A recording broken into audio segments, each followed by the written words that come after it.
हाँ, बकवास पर आपको खुश आमदीद। सुकून ड्रामे की अगली किस्त में आप देखेंगे कि रज़ा अपनी मंगेतर से थप्पड़ खाने के बाद अपनी औकात अच्छे से समझ चुका होगा। इसे जो खुद पर गरूर था कि मैं रज़ा अमजद अली हूँ, मुझ पर तो कोई लड़की मर सकती है, लेकिन इस बार इसका मुकाबला किसी गरीब मासूम लड़की से नहीं बल्कि एक अमीर माँ बाप की इकलौती बिगड़ी हुई लड़की नताशा से था। इसे लगा था कि अपनी मर्दानगी दिखाकर वो नताशा को इम्प्रेस कर सकता है, लेकिन बदले में सबके बीच एक जोरदार थप्पड़ जब रसीद होता है तो सारा गरूर खाक में मिल जाता है। बहन का फंक्शन भी खराब हुआ और अपनी इंसल्ट भी, ऊपर से डांट भी इसे पड़ी।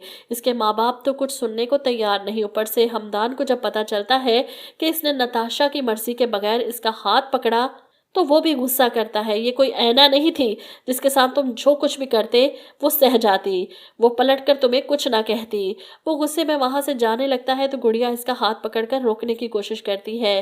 पहले ही नताशा और रज़ा की वजह से हमारा फंक्शन खराब हो गया, अब आप भी मूड खराब करके यहाँ से ना जाएं। जिस पर हमदान हाथ छुड़वाता है। थक गया हूँ, आराम करना चाहता हूँ।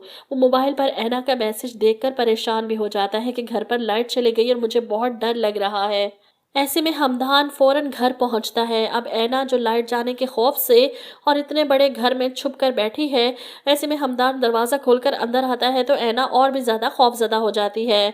हमदान आगे बढ़ता है, ठोकर लगती है, वो ऐना को आवाज़ें देता है। हमदान की आवाज़ सुनकर भागी आती है। इसकी हालत देखकर हमदान भी परेशान हो जाता है, इसे बेड पर लिटाता है और खुद वहीं सोफे पर सारी रात बैठकर गुजार देता है।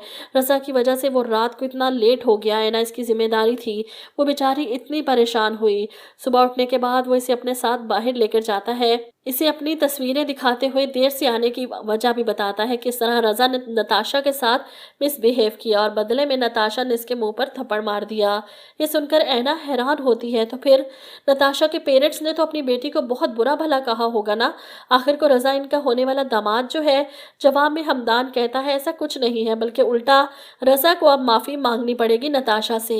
ये सुनकर ऐना इतना हैरान होती है, मतलब थप्पड़ भी नताशा ने मारा और माफ़ी भी रज़ा मांगेगा। नताशा कितनी लकी है कि इसके पेरेंट्स इसकी बात सुनते हैं, मानते हैं।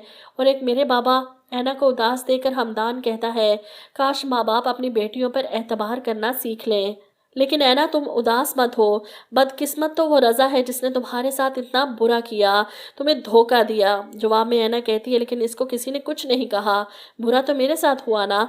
इधर आप देखेंगे कि रज़ा के वालिद अमजद साहब तो कुछ सुनने को तैयार नहीं। इतनी बड़ी इन्वेस्टमेंट नताशा के बाप ने हमारे बिजनेस में लगाई है, इनकी नाराज़गी मोल नहीं ले सकते।